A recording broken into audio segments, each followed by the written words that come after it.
You ever think you've seen the worst of humanity and then life just walks up, slaps you in the face with a clipboard and says, "Nah, you haven't seen squat." Yeah, that's pretty much how my quiet life in North Georgia started out right after I left the Navy. 20 years of riding out typhoons, dodging bullets, surviving betrayal and divorce. I figured the worst was behind me. Turns out, all the boot camp in the world doesn't prepare you for a suburban tyrant named Karen with a power complex and a box of laminated forms. And if you think I'm exaggerating, just buckle up because this is one ride you won't forget. My name's Jordan Reeves, 38 retired lieutenant survival instructor, generally unshakable. At least until I bought this half-rotted cabin at a county tax auction right on the edge of Chattahoochee Falls. I wanted peace trees and a roof that didn't leak. The place was so abandoned the gutters sagged like an old sea bag, and the siding was faded like a map after a monsoon. But it had good bones, and it was mine clear as day, legal as the sunrise. County clerk bank wire every signature notarized. I even double-checked the plat lines. No HOA, no encumbrances, just pure unfiltered property owner bliss. The first couple days I was so busy rewiring the fuse box and rigging up a solar grid that I barely noticed the outside world. But that third evening, when I finally broke out the grill and sat on the porch, beer in hand, feeling like I'd earned the peace, I saw them. Two figures marching up the gravel like they were on some official mission. Clipboard up front, safety vest in tow. If you've ever dealt with an HOA, you already know the look. The woman was mid-50s haircut, sharp enough to slice a tomato khaki, so crisp they could stand on their own, and a face that looked like it hadn't smiled since dial-up internet. She didn't bother with small talk, just wrapped her badge on the fence and fired off. "Sir, you're in violation of Willow Hills Extension HOA policies. May we enter the premises?" Now, I don't spook easy, but I don't back down either. I told her straight up, this property was never part of Willow Hills. Bought it from the county. Not in your boundaries. Not subject to your rules. But Karen, the name fit her so perfectly I nearly laughed, just smiled that tight, "I know something you don't," grin, and claimed their development plan got expanded 2 years ago. Suddenly my land was under their jurisdiction. She even pulled out a glossy brochure and demanded I show up at some mandatory meeting, surrender my gate keys, and pay an $8,000 initiation fee. I'll admit it, I laughed right in her face. "Lady, you're not my government. You're not even on my land. And if you step past that gate, it's trespassing." End of story. The clipboard guy looked like he wanted to disappear. Karen stormed off, heels pounding gravel like she was leading a parade of the damned. I went back to my steak thinking, well, that was weird. Maybe that's the end of it. Spoiler alert, it wasn't. Next morning, that crisp mountain fog was just settling when I found my gate all trussed up with red caution tape, orange barricades, and a laminated sign declaring my home subject to HOA review pending eviction. I wanted to rip it down and burn it, but Navy training dies hard. First rule, document everything. I snapped pictures, logged the evidence, then carefully dismantled their suburban crime scene. Afterwards, I sent a polite ironclad email photos attached to Karen and the whole HOA, letting them know further interference would go straight to my attorney. I CC'd the county clerk, too. Didn't get a response, but I sure got a reaction. That same night, the cameras picked up 3 more HOA goons' reflective vests, clipboards skulking up my driveway. I hit the speaker and calmly let them know they were trespassing and being recorded.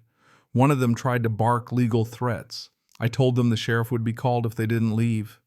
They shuffled off quick. Next day, Karen herself pulled up in an SUV, binder held high like she was Moses descending from HOA Sinai. She yelled at me from the road, tried to guilt-trip me into meeting with the board. I just filmed her silent. She peeled out of there like I'd insulted her ancestors. But things only got crazier from there. The following morning, 2 county sheriff SUVs and a blacked-out HOA enforcement vehicle rolled up. Karen, looking like she was ready for a Supreme Court showdown, was already waiting with her clipboard-toting sidekick, filming everything. The deputies were professional, older guy in mirrored shades, Younger guy checking the boundary stakes I'd marked with bright orange tape. Karen ranted about me squatting, being aggressive, refusing inspection. I handed over my folder with the deed plat maps, everything notarized, and waited. The older deputy took one look, then turned to Karen and flat out told her, "Promised isn't the same as filed, ma'am. This is private land, not an HOA jurisdiction." End of story. End of Karen lost it. She started yelling about citizens' arrests, screamed that the deputies were obstructing HOA authority. That's when she reached through the gate, ripped down my property sign, and threw it in the dirt. You want to talk about poetic justice? The deputies cuffed her right then and there for destruction of private property and false reporting. Her camera guy looked like he was about to cry. I just stood there, arms crossed, feeling like I'd finally gotten the last word, except I knew better.